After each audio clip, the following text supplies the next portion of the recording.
Olá, eu sou Paulo Caetano, este é o programa Difusor. Nessa primeira edição, entrevisto Guilherme Zubaran, que é especialista em Guimarães Rosa e em Cornélio Pena.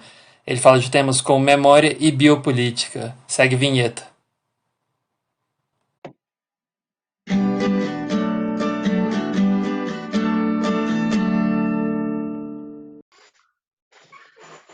Ok, nós estamos aqui com Guilherme Zubaran, professor de literatura. Ele tem formação em letras e em história, mestrado, tem doutorado pela UFMG, é especialista em Guimarães Rosa e Cornélio Pena. Zubarão, obrigado, cara, por topar aqui a entrevista, o bate-papo. Eu que Estreando agradeço. aqui, a parada aqui toda. Muito feliz com o seu aceite. E vamos lá, cara. Na sua tese, Zubarão, você analisa conceitos como violência, memória, no Cornélio Pena e no Guimarães Rosa. E você comenta-se recorrentemente que o texto literário ele desmascaria a lógica do poder. Eu queria que você comentasse o que seria a lógica do poder e como é que o texto literário faz isso, cara? Como é que ele desmascara isso? Vai lá. Então, no caso, esses dois textos que eu peguei, eu usei dois textos, né, dois livros. Então, eu fiz uma comparação entre dois livros, que foi o Grande Sertão Veredas, do Guimarães Rosa, e A Menina Morta, do Cornélio Pena. Ambos foram publicados na década de 50. Então, nesse momento histórico, a relação que esses livros têm com o seu momento histórico, dos anos 50, é uma relação um pouco de inadequação, digamos assim, de uma certa inadequação com esse tempo, porque que nesse momento a sociedade brasileira vivia um processo de modernização, de unificação e de unificação nacional em torno dessa modernização e que apontava essa modernização para o futuro, para um Brasil moderno, industrializado, urbano. Então, esses livros têm uma relação tensa com esse momento histórico, porque eles narram momentos do passado. Né? Eles têm toda uma presença, eles têm uma relação, eles têm um significado, um conteúdo anacrônico, arcaico, né? Que já estabelece um contraste com esse momento de euforia e de modernização que aponta para o futuro. Então, nesse sentido, nesse contexto de união, de uma união nacional em prol de um futuro moderno, esses textos eles rememoram assim, formas de vida ou grupos sociais, diferentes grupos sociais que de alguma maneira morreram, que foram exterminados ou que, enfim, cujas vidas ou cujas formas de vidas foram exterminadas para o estabelecimento no processo histórico, né, brasileiro do país, para o estabelecimento dessa sociedade moderna, urbana, enfim, que tenta se modernizar. E aí especificamente no caso aí já estaria a questão da como que esses textos, digamos assim, observam nesse momento de euforia os lados obscuros, né, do Estado, enfim, das estruturas do Estado, das estruturas econômicas, né? Por que é o lado obscuro? Porque essas estruturas não visam só desenvolvimento, né? Aquilo que ela enuncia como desenvolvimento, esses livros observam só um real que é sempre fantasmático, que é sempre em forma de fantasma, porque ele fala dos mortos, né? E que quais são esses mortos? No caso do Grande Sertão Veredas, é a população sertaneja, de modo geral, né? Os diversos grupos sertanejos que viviam no sertão, que tinham um modo de vida específico do sertão, né? E os jagunços, enfim, os vários povoados do sertão, os povoados dos negros, por exemplo, né, que viviam um tempo. E aí está a questão do arcaico, desse aspecto arcaico, né, como que esses povos têm uma outra temporalidade passada, uma temporalidade arcaica, antiga, né, em relação a esse presente que se quer moderno. E no caso do Cornélio Pena, que é um livro que as pessoas não conhecem muito, o livro A Menina Morta, né, em que a morte já está no próprio título do livro, Uhum. Nesse caso, é um livro que se passa numa fazenda de café no Vale do Paraíba no final do século XIX, ainda no período, no final do Império, na verdade. Então, a questão da escravidão aparece muito, né? Os negros, os escravos, a família, as mulheres no contexto familiar, né? Como que esse modo de vida era estruturado e quais essas figuras, como essas figuras sofrem a partir desses modos de vida ou vêm a morrer.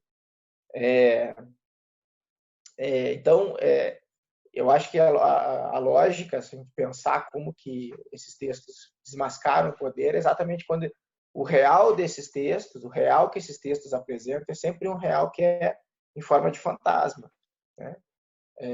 E eu acho que esse fantasma tem a cara dessas alteridades que morreram nos processos históricos e que morreram para, então, a formação de estruturas estatais, estruturas econômicas, estruturas sociais do Brasil, da história do Brasil.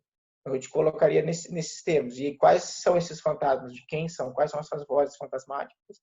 São dos povos sertanejos, do sertão, os jagunços e por aí vai. E no caso do Cornélio Pena, toda essa família, todo o ambiente, digamos assim, rural que compunha o Brasil Império, né? Os escravos, as mulheres escravizadas, né? As mulheres que eram agregadas à família principal da casa e por aí vai. Ah, bacana, bacana. Legal. Oh, num trecho da tese, então, você comenta que tem uma espécie de pulsão do outro dentro de si, né? Então, essas narrativas, elas tentariam, né, falar do outro, né? Algo que... Esse é um movimento que impele a escrever, né? E aí parece que tem muita relação, isso que você está comentando, né? De falar dessas figuras aí, né? Do sertão, por exemplo, e tal, que foram, né, exterminadas. De que maneiras isso dialoga, cara, com o conceito que você trabalha lá do expósito, justiça do comum e o porvir do Derrida? E também tem outra ideia que você fala, né, que é uma reciprocidade da obrigação do outro. Então, quando eu comecei a escrever a tese, até para, enfim, para algum momento a gente começa, né? E aí eu, em vez de começar pelo texto literário mesmo, Grande Sertão e A Menina da Morte, eu comecei por materiais de entrevista dos autores, tanto do Cornélio Pena como do Guimarães Rosa, que são materiais famosos na Fortuna Crítica, né? A entrevista que o Rosa deu para o Lawrence e as entrevistas que o Cornélio Pena deu, que estão nos romances completos dele.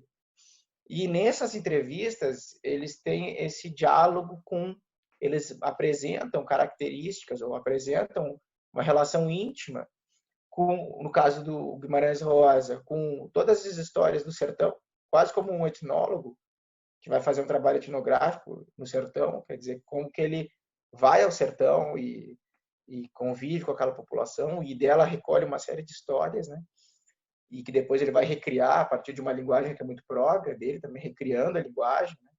E o Cornélio Pena, dessa visão, dessa localização que ele se situa dentro da família, dentro do interior de Minas Gerais, quer dizer, como que ele recebe todo o mobiliário da casa, né, os mobiliários antigos, que também acaba se traduzindo, que também aparece nos romances dele. Então, para entender essas figuras, eu usei muito a figura para o conceito de herança do Derrida, que é um conceito que para mim foi importante, porque eu acho que ele é mais produtivo que o conceito de intertextualidade, por exemplo. Por que ele é mais produtivo? Porque eu acho que ele estabelece essa relação entre o passado, o presente e o futuro. Que essa relação que o conceito de herança, ele é sempre uma ideia, o herdeiro, no caso eu pensei esses autores como herdeiros, né? Exatamente por esses materiais com os quais eles trabalham, eles têm relação íntima. O herdeiro sempre ele acolhe, ele sempre se direciona ao passado, ele acolhe aquilo que precede, mas ele não acolhe com o sentido de repetição. Ele sempre acolhe com o sentido de reafirmação, de modo de reafirmação desse passado, dessa tradição, mas é uma reafirmação que é uma releitura dela no presente, né?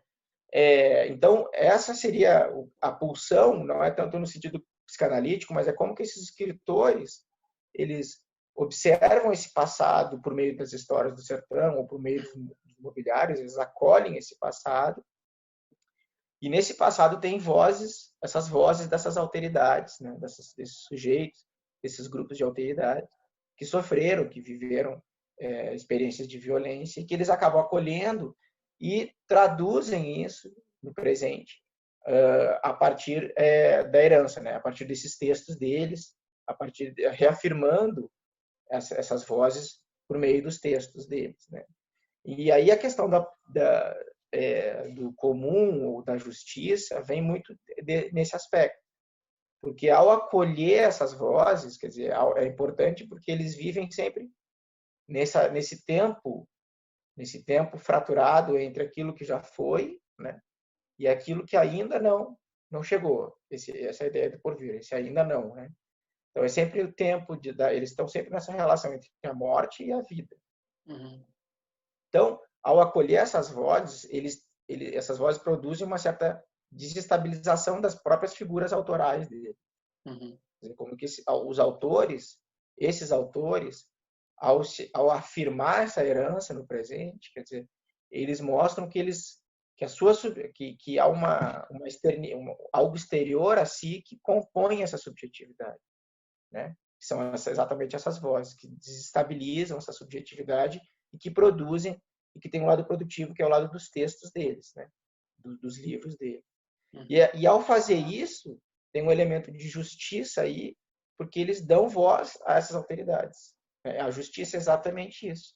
A justiça é aquilo que advém do outro, que advém da alteridade. Então, ao acolher essas vozes, ao recepcionar essa herança, é um elemento de justiça. Por quê? Porque eles não repetem o mesmo, eles não repetem si mesmos, né? Eles traduzem essas vozes nos textos. E isso é um elemento de justiça, né? Porque é uma quebra dessa subjetividade. Então, por isso essa relação, esse dever com o outro, né? O dever com o outro que se expressa ao acolher essa herança e ao enunciar essa herança no presente, né? Ao transformar essa herança em texto literário no presente. E aí a questão é que essa narrativa acaba fazendo justiça a essas vozes. Por quê? Porque não produz esquecimento, né? Então faz com que essas vozes sobrevivam pela figura do herdeiro, pela figura desses dois autores que são herdeiros. Entende? Então, o elemento de justiça vem aí. E a justiça não decorre do direito nesse sentido, quando eu trabalho com justiça, porque também faria sentido. Não é a conformidade com a regra, com a lei, né? Na verdade, manter essas vozes vivas no presente, né? Manter elas, fazer com que elas sobrevivam, né? É uma herança eletiva, né? Eles escolhem, né? Exatamente. Exatamente. Então é por isso que existe uma pulsão. É como se no mobiliário de pena desse mobiliário remete a esse passado. E esse passado chega nele como uma pulsão mesmo. Quer dizer, desestabiliza a sua identidade. Quer dizer, por quê? Porque ele ecoa outras vozes, né? E ele então canaliza isso no presente. A mesma coisa com Guimarães Rosa. Uhum. Uhum. E assim eles acabam fazendo justiça, né? Porque dão voz a essas figuras de alteridade. Joia. E então, né, na sua pesquisa você fala muito né, de falar por alguém, né? Esse gesto, né, de falar pelo outro, né? Muitas vezes esse outro que não tem voz.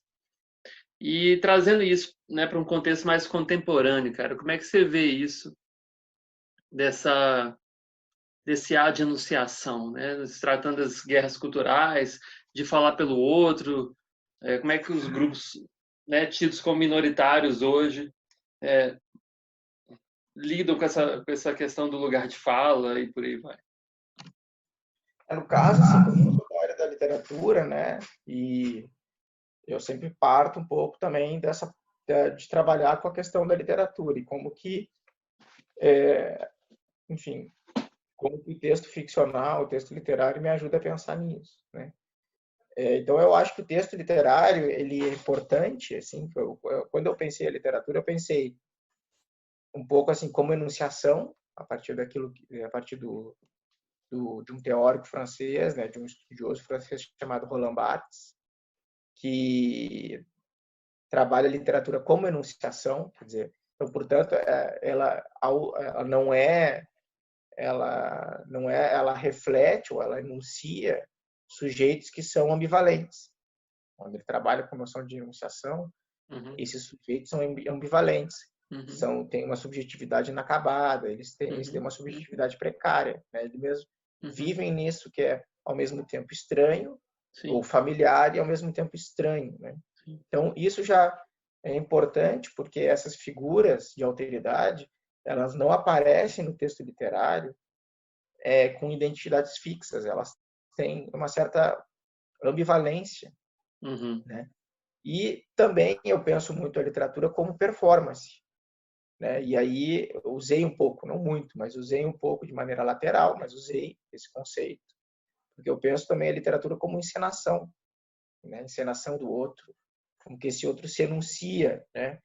E a partir dessa enunciação aparece essa figura da alteridade, também sempre com uma subjetividade inacabada, uma subjetividade precária, contingente, em sofrimento, fantasmática e tudo mais, né?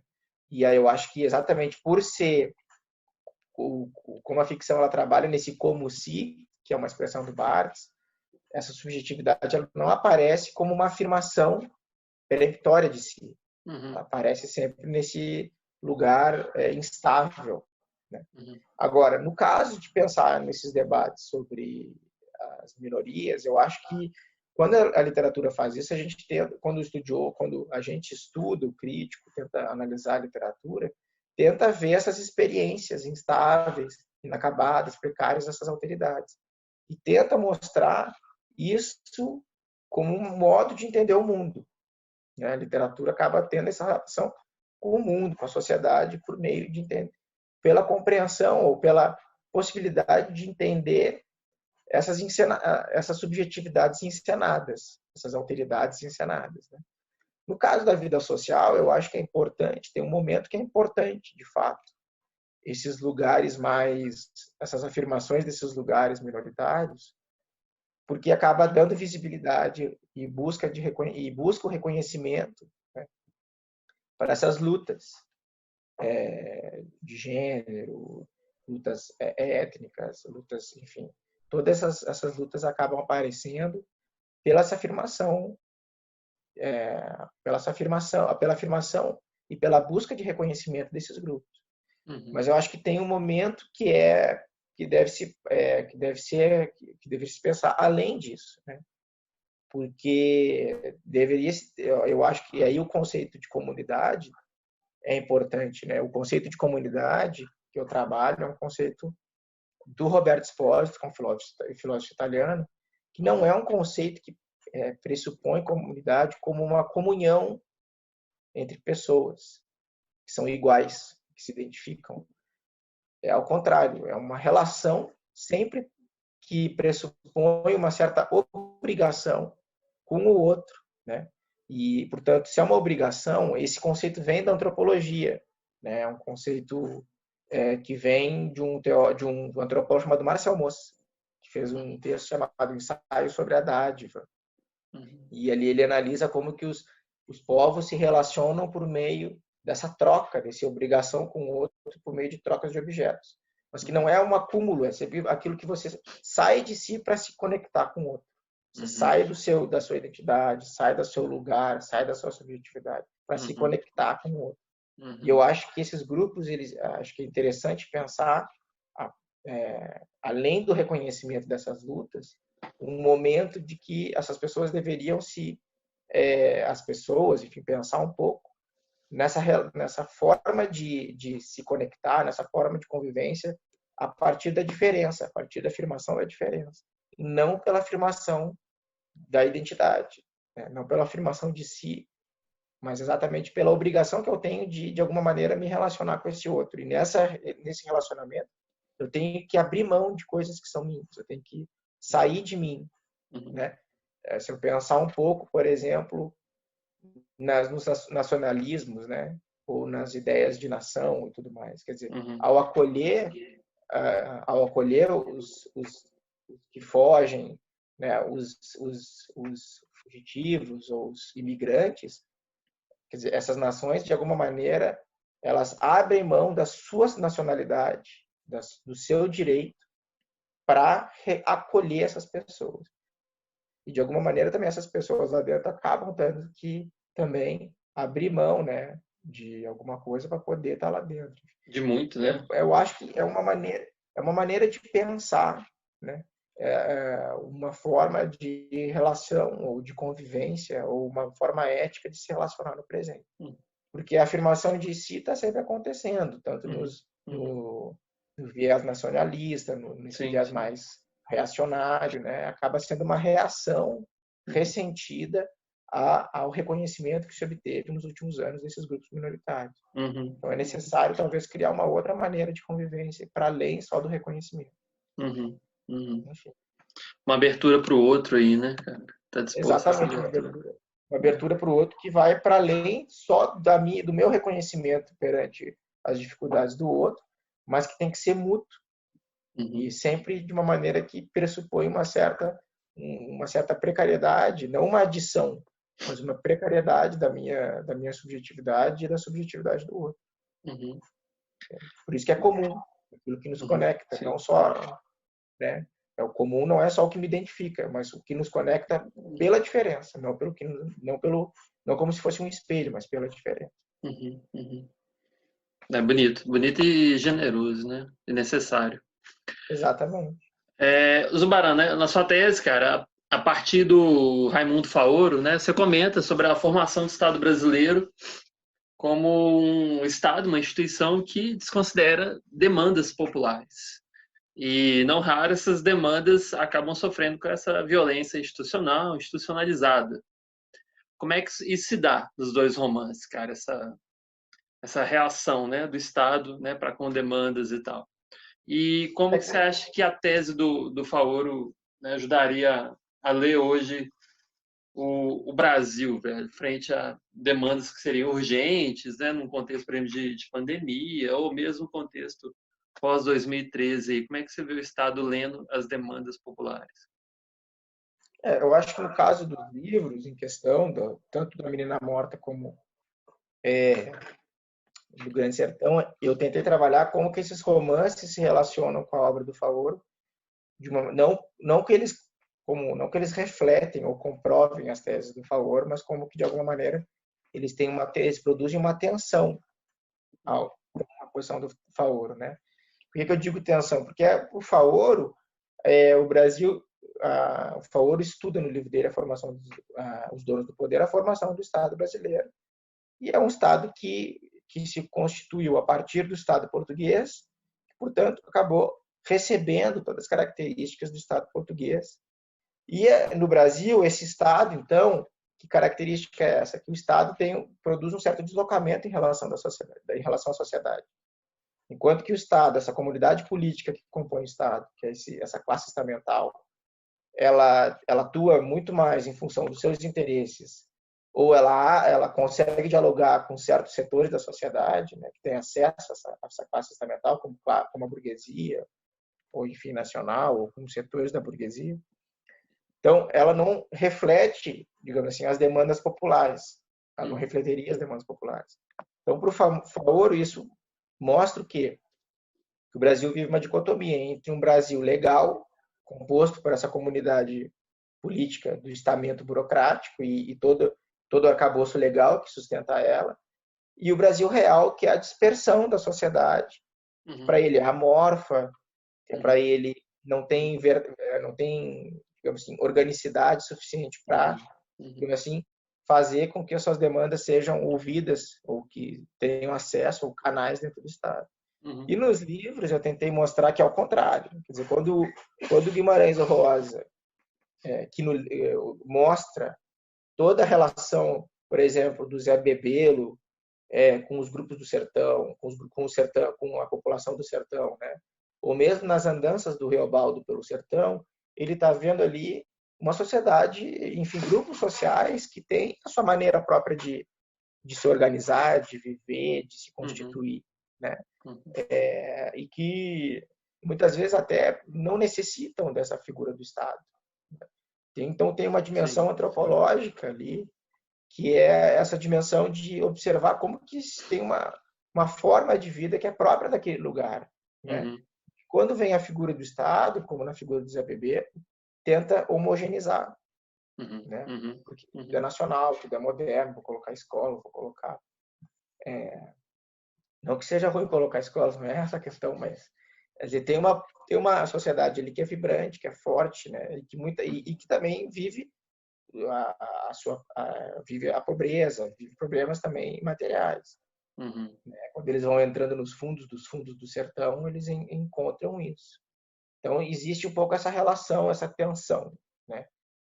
Desse elemento antropológico, da especificidade dessas sociedades que vivem naquele lugar, com o Estado, com as figuras de poder que aparecem na história, principalmente, por exemplo, com Zé Bebelo ou com outras figuras mesmo, mas no caso com Zé Bebelo fica bem evidente. E no caso também do Cornélio Pena, quer dizer, como que os escravos resistem, né, a uma série de formas de resistência dos escravizados em relação à estrutura da família, né, que é uma família patriarcal. No caso, uma família do século XVIII, XIX, né, que tem uma longa tradição na história do país, que, enfim, é proprietária de uma fazenda e tudo mais. Então, eles resistem também a essa figura da autoridade, né, do dono, do proprietário, das estruturas familiares, ou mesmo as mulheres também resistem, né? Se articulam, estabelecem táticas para se resistir a essas figuras da autoridade. Então, aqui tem uma tensão. Essa sociedade não é tão amorfa, como dizia o Raimundo Faoro, né? Quer dizer, tem muitas vezes há um descolamento entre a figura da autoridade, pode ser tanto a figura do pai, do pater familias, como esses grandes chefias do sertão, né? Há um descolamento dessa figura da autoridade com o restante, com essas vozes que buscam resistência, que, querendo ou não, resistem, né? No caso de hoje, eu acho que essa tese é válida. A tese é válida não no sentido que está agora, né? Não no sentido que está se colocando, não na leitura que o atual governo, ou essa atual elite política que ganhou em 2018 as eleições, está colocando. Ou seja, não é que para essa elite política nova aí seria a velha política não representaria o povo brasileiro, né? E que, portanto, agora, finalmente, o povo chegou por meio, sei lá, do novo Ministério da Família e dos Direitos Humanos, ou por meio do novo Ministério das Relações Exteriores, quer dizer, não é aí, eles têm uma leitura enviesada, eles pegam um aspecto ou outro e transformam essa leitura, né? O que me transforma de maneira equivocada. O que eu acho que é importante, no caso do Faoro, é essa busca de entender, de transformar o Estado brasileiro em um Estado que seja mais republicano, né? Então, mais de tratar, de fato, de ter formas legais ou estruturas jurídicas mais horizontais, né? Menos, e que as estruturas burocráticas do Estado, de fato, funcionem para a população e que também tenham, digamos assim, uma accountability, que tenham um elemento público de tratamento da coisa pública mesmo, de pessoalidade e tudo mais. E isso é muito difícil no Brasil. Então, eu acho que ela é importante, não como está colocado agora pelo atual governo ou por pessoas ligadas ao atual governo, quer dizer, não acho que existe uma nova, uma velha política, não é isso, mas é esse Estado brasileiro que tenta se tornar cada vez mais republicano, né? E mais permeável, de fato, a algumas demandas da sociedade, que veio vindo, né? Que veio vindo ao longo do tempo.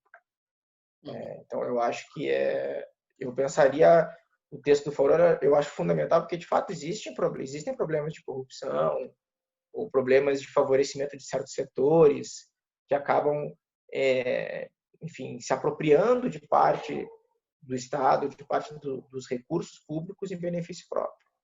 E quando, na verdade, que é um pouco o que o Faoro coloca, né? Quer dizer, alguns grupos têm acesso às estruturas burocráticas que, portanto, acabam adquirindo privilégios, adquirindo canais privilegiados e vantagens, enquanto que, na verdade, deveria ter uma visão mais republicana, esse Estado deveria ser mais republicano e tratar as pessoas de maneira mais horizontal. Então, acho que é mais ou menos por aí eu colocar isso. Legal. Só um segundo aqui. Bacana, Zubaran. No final da sua tese, cara, você fala da relação do homem com os animais. Para pensar o que tensionaria, o que desestabilizaria uma suposta superioridade, né, dos humanos sobre os animais. E eu queria que você comentasse como é que funciona isso, a questão do logos, da narrativa, né, de ter essa capacidade de contar histórias, né, quais seriam essas diferenças entre um e outro, né, os animais e os seres humanos. E se teria algum tipo de tensionamento assim do que você chama de dispositivos jurídicos ali nessa relação. Como é que funciona isso?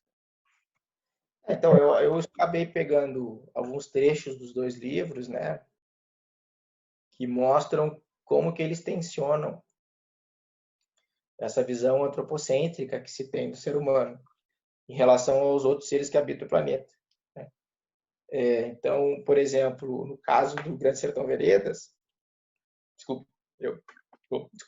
eu peguei um trecho em que há um trecho famoso da obra dele, em que os cavalos são assassinados pelo grupo de fazendeiros, pelo grupo do Hermógenes, né? Eles estão lá na fazenda dos Tucanos, se eu não me engano o nome dessa fazenda.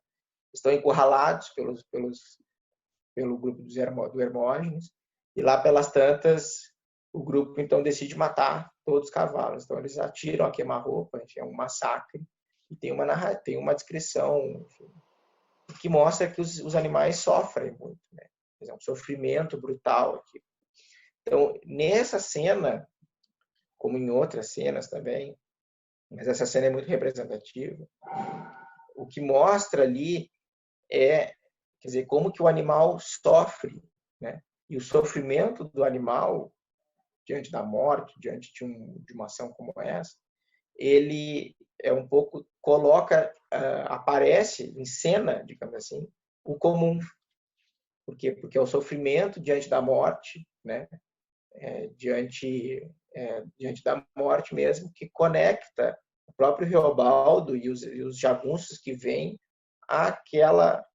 aos cavalos que estão morrendo ali. Então, ao colocar assim, ao aparecer desse jeito, ao enunciar assim essa cena, todos os critérios de superioridade que são atribuídos ao ser humano, eles acabam se desmanchando, eles acabam entrando em questão, ou em choque, ou em tensão, né? Critérios esses como da racionalidade, da espiritualidade, quer dizer, sempre tem uma forma de adjetivação, sempre um qualificativo, ou jurídico, ou filosófico, ou religioso, a espiritualidade, o livre-arbítrio, enfim, a razão, que fazem com que o ser humano tenha uma certa superioridade cultural em relação aos outros seres do planeta. E a cena mostra exatamente quando ela mostra o sofrimento, ela mostra essa implicação desses jagunços no sofrimento dos animais. E ao se colocar desse jeito, ao aparecer assim, todos esses atributos eles desmoronam, eles perdem validade, né? Eles perdem sentido. Exatamente, né? Por causa disso que eu coloquei, pelo sofrimento dos animais. Porque na história se coloca na história que existe uma história disso, quer dizer, de como que os animais são construídos discursivamente pelo ser humano, ou pela filosofia, ou por diferentes áreas do saber. Uma das maneiras de construir isso é dizer que o animal não sofre, né? Então, não, o animal ali mostra o sofrimento lá, um profundo sofrimento do animal diante do ser humano, né? Diante daqueles jagunços, desculpe, melhor dizendo. E ali, quer dizer, há um questionamento desse elemento antropocêntrico do homem, como em outras relações, né? Na relação que o Reobaldo vai ter com com os locais do sertão, com os rios, por exemplo, né? Ou seja, o rio não é só o rio também é um contato que você tem, que ele tem, não é só um ambiente, um objeto com a partir do qual ele ou que ele habita, né? Mas é uma maneira, ele se implica nesse rio, ele se relaciona com os rios, com os buritis. E ali, quer dizer, não é só um objeto, não é só um lugar, mas é uma relação de implicação mútua, né? E aí, quer dizer, todos esses critérios antropocêntricos, eles perdem sentido. Eles perdem valor efetivo nessa realidade, na realidade dos textos, né? Então, é nesse sentido que eu pensei, assim, porque não tem, quer dizer, os textos, eles exatamente mostram essa face, digamos assim, comum entre os diferentes seres e as diferentes partes da natureza, dos animais e dos viventes que estão ali, né?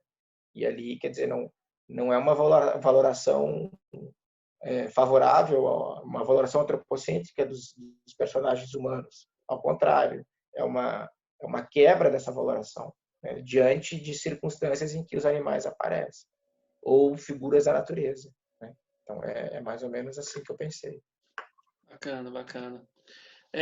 Você comentou já sobre o conceito de herança, né, a partir do Derrida, e tem outro conceito também que você trabalha, que é o de luto, né, na sua pesquisa lá. Eu queria que você comentasse sobre isso, como é que se dá essa ideia, né, do luto, e trazendo um contexto um pouco mais recente, né, saindo um pouco da década de 50, como é que você vê isso aí na ditadura brasileira de 64 a 85, né, se houve esse trabalho de luta, se as mortes ali que ocorreram, isso foi bem resolvido, vou colocar assim. Eu acho que a questão do luto, eu tentei trabalhar como existe uma forte presença na cultura brasileira de textos memorialistas, textos que utilizam a memória, né? Ou seja, textos que se voltam ao passado. O interessante que eu tentei observar é que o importante não é que esse trabalho de luto seja de alguma maneira constante. Por que é importante que ele seja constante? Para que essas vozes, esses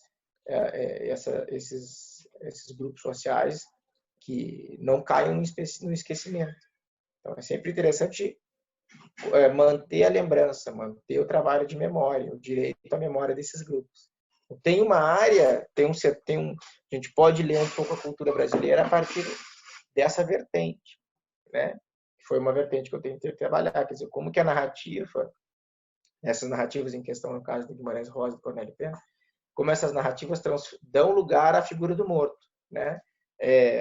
Configuram um presente enunciativo marcado pela figura do morto. E isso acaba também sendo importante até para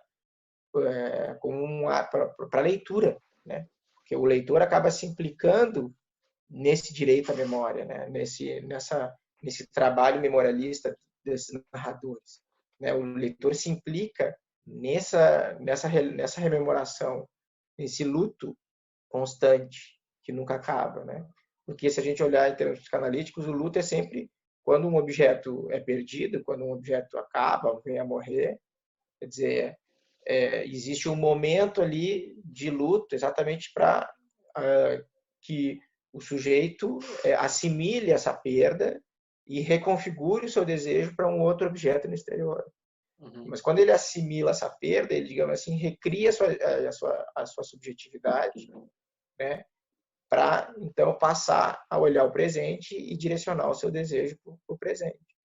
Mas a manutenção do luto em termos culturais aqui é exatamente para esse sujeito, para os sujeitos de modo geral, não assimilarem essas figuras essas perdas, né? Ou seja, não produzirem esse esquecimento, mas ao contrário, manterem essas perdas de alguma forma presentes, né? Ou relembradas, atualizadas no presente. Então, é nesse sentido que eu tentei trabalhar, né? Tentei pensar dentro dessa vertente de uma cultura brasileira que que privilegia assim esse lugar do morto, né? Ao narrar diferentes circunstâncias, nos textos literários, no caso, especificamente. Mas, enfim, acho que daria para trabalhar também com outros tipos de texto. Só que eu acho que, no caso, é importante também pensar outra vertente da cultura brasileira, ou da sociedade brasileira, que são todos os processos sociais que a sociedade brasileira passou, digamos assim, sempre existem, embora existam mudanças sociais, econômicas, políticas, há sempre uma espécie de gramática profunda dessa sociedade que permanece, né? Que é exatamente a denegação desses crimes do passado, né? A denegação, a negação ou a tentativa de esquecimento dessas vozes que morreram no passado. Então, isso acontece por diversas formas, né? Pode ser pela sacralização do passado, por uma busca de unificação, de unidade nacional, ou pela negação pura e simples, né, disso. Então, eu acho que se a gente pensar essa figura do luto hoje em dia, ela tem um problema aí, porque, embora é verdade que nos últimos anos, a partir da Constituição de 88, houve uma série de ações que, de fato, tentaram dar institucionalidade a esse direito de memória, né? Que as pessoas, enfim, que essas pessoas que morreram, por exemplo, no caso da ditadura militar, tivessem o seu direito de memória, né? Juridicamente comprovado, ó, essa pessoa morreu, né? Até tem uma relação com o Grande Sertão Veredas, porque o Reobaldo, lá pelas tantas, ele está junto com os amigos dele, e os jagunços, né? Eles estão no sertão, e ele lá pelas tantas vê a necessidade de falar de uma série de amigos dele. Então ele elenca mais de, sei lá, de 100 colegas, de 100 jagunços colegas, os nomes desses jagunços. Então tem uma importância de você identificar de fato o nome dessas pessoas que morreram. E eu acho que se tentou fazer isso. Sim. Após a Constituição de 88, com a Comissão da Verdade, enfim, com o direito à memória e tudo mais. O problema é que sempre esses processos sociais no Brasil, eles nunca são, sempre permanecem esses resíduos do passado, né? Essas sobras, esses restos, eles se modificam, mas eles permanecem ao mesmo tempo. Como no caso, essas estruturas militares que permaneceram após a Constituição de 88, e esses setores que são inconformados com a Constituição de 88, né? Tanto no Exército, como nas forças policiais, como em setores agrários, enfim, que se colocam, de alguma maneira, que sempre se colocaram contra isso, né? Contra esse direito à memória. Contra a abertura de arquivos, né, cara? Exatamente. Às vezes explicitamente negando, mesmo fazendo revisionismo histórico, né? O líder do executivo, né, fazendo isso. Exatamente. Então agora isso acaba, se durante os anos 2000 havia um certo desconforto desses setores, né? Mas que diante daquele momento eles não tinham como canalizar isso. Após as crises políticas de 2014, 15, 16, a crise econômica e política que veio na esteira de 2013, quer dizer, emerge essa figura do atual presidente da República que encarna, acaba dando uma certa visualidade, materialidade a essas demandas contrárias à Constituição de 88 e ao direito à memória.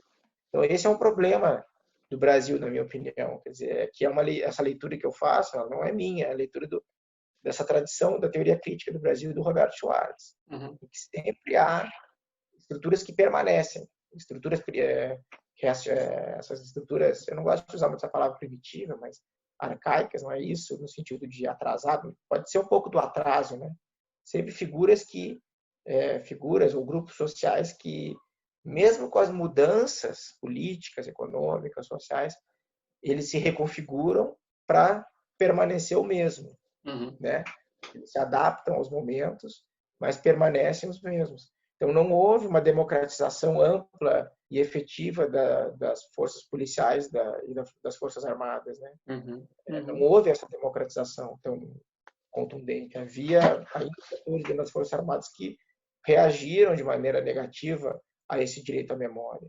Sim, então, eu acho que o luto acaba sendo importante para isso, para dar voz, para poder lembrar, recordar desses dessas mortes. Isso é uma vertente da cultura do Brasil, né, que pode ser estudada pela literatura, pela música, enfim, mas também nesses arquivos. Os arquivos que não são abertos, que não foram abertos, ou que foram parcialmente abertos, enfim, trabalhados de maneira parcial pela Comissão da Verdade, tudo mais. Que é bem diferente do que aconteceu, por exemplo, na Argentina, né? Que tem toda uma atuação jurídica ali, é bem diferente. Exatamente. Na Argentina existem trabalhos até de museológicos, de museus, que explicitam os lugares em que as pessoas foram assassinadas, os lugares em que as pessoas foram presas, torturadas, o modo de atuação dos militares lá. Quer dizer, existem espaços, inclusive espaços físicos mesmo, essas construções, os locais, que eram do próprio exército. No caso lá, acho que era a Marinha, né? E o trabalho de museu lá é muito bonito nesse sentido, assim. O trabalho de memória é muito bonito. Né? E sobre isso que você comentou, né, desses grupos que se reconfiguram para continuar os mesmos, é interessante como que a direita soube aproveitar bem de 2013, né? Ela conseguiu capitalizar muito bem coisas que a esquerda, por exemplo, né, patina até hoje, né? Exatamente. Claro que a esquerda estava numa posição difícil, porque a esquerda estava no poder na época, né? Então, mas ela não soube ler, né, 2013 ali, né? Não, com certeza. Sem dúvida. Mas a situação dela era um pouco difícil, né? Porque também estava no poder e ainda tinha pessoas que não tinham tanta habilidade política para lidar com aquele momento, que era um momento difícil. Então, e aí, quer dizer, esses setores acabaram capturando essas demandas, essas insatisfações, canalizando essas insatisfações para essas pautas desses grupos mais reacionários, mais regressivos da sociedade brasileira e que sempre permanecem. Né? Por isso que quando se faz essas leituras da história do Brasil, que a escravidão, o racismo, enfim, a exclusão fazem parte da nossa história, um pouco por isso, porque parece que tem setores que não aceitam, digamos assim, não aceitam, tem uma dificuldade de aceitar as sanções sociais desses setores, né? Mais desprivilegiados, ou o direito à memória de pessoas que lutaram na ditadura militar. Né? Essa é a dificuldade que se tem, e eu acho que porque não tem um processo amplo de modernização que alcança todos, que tenta alcançar todos os setores da sociedade. Né? Eu acho que esse é um problema. No caso, especificamente, das forças militares, das forças policiais, isso ficou evidente, porque elas mantiveram a estrutura militar, e é uma coisa única, e também das Forças Armadas, de alguma maneira, né? Quer dizer, que acabam voltando agora,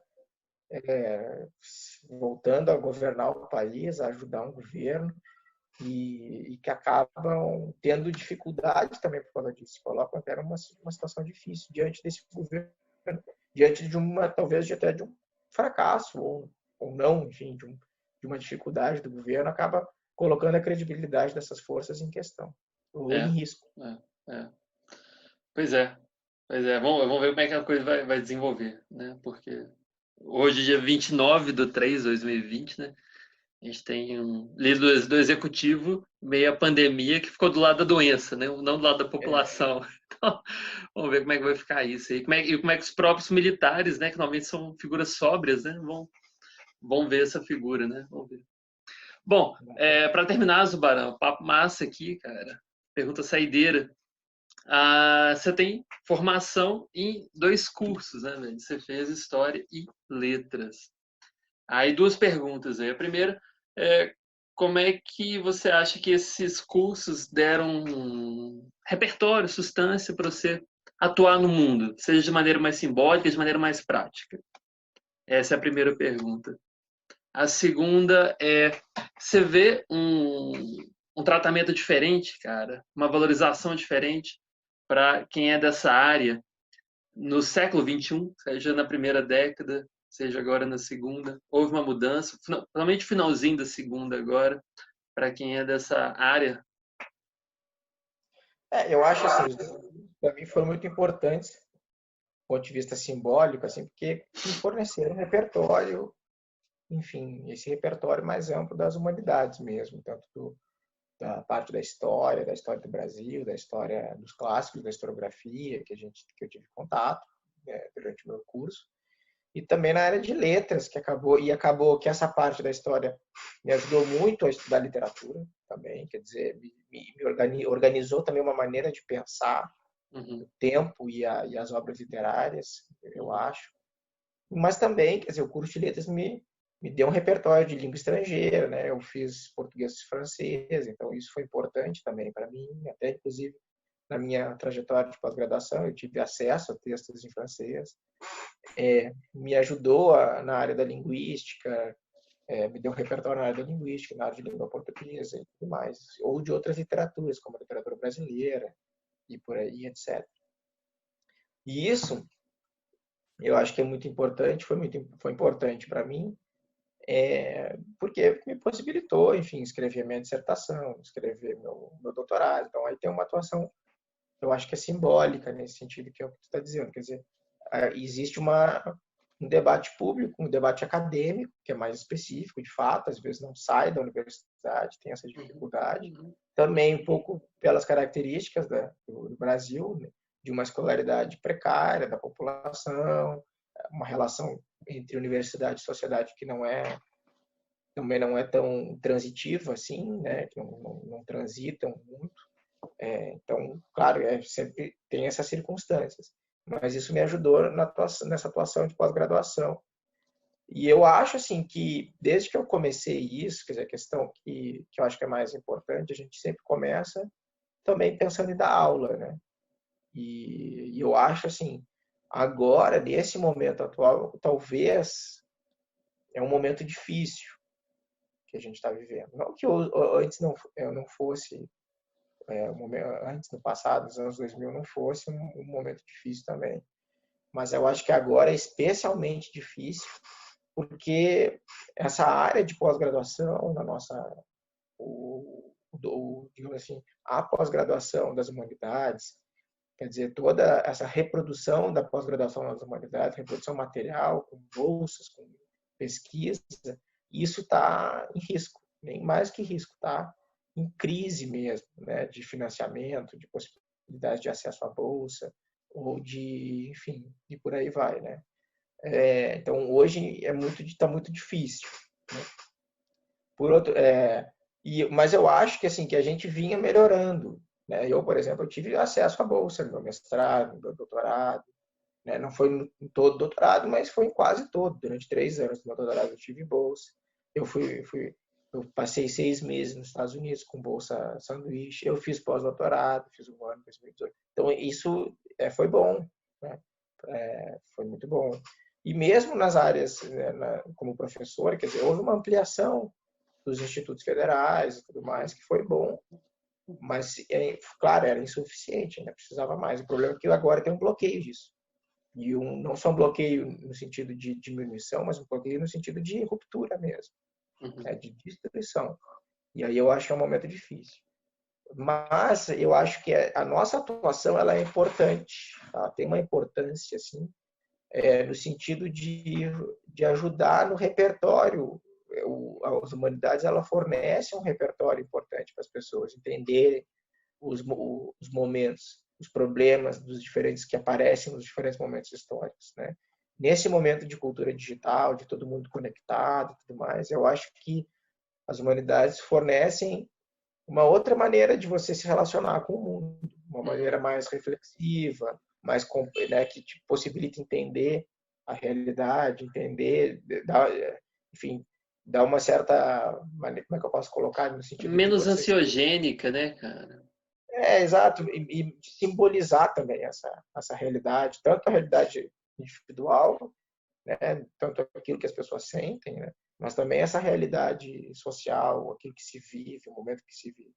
Então ela dá esse repertório e também possibilita que você tenha uma relação diferente, uma relação mais reflexiva, né, menos conectada, menos pueril, menos fugitiva mesmo, né? Quer dizer, daquela conexão, daquela incessante relação conectada com os outros, que é muitas vezes superficial, no sentido de que só se exibe, só se mostra, Não que isso, a gente não escapa disso de alguma maneira, mas ela possibilita uma outra maneira de se relacionar com o mundo e com a vida, que é essa forma mais reflexiva.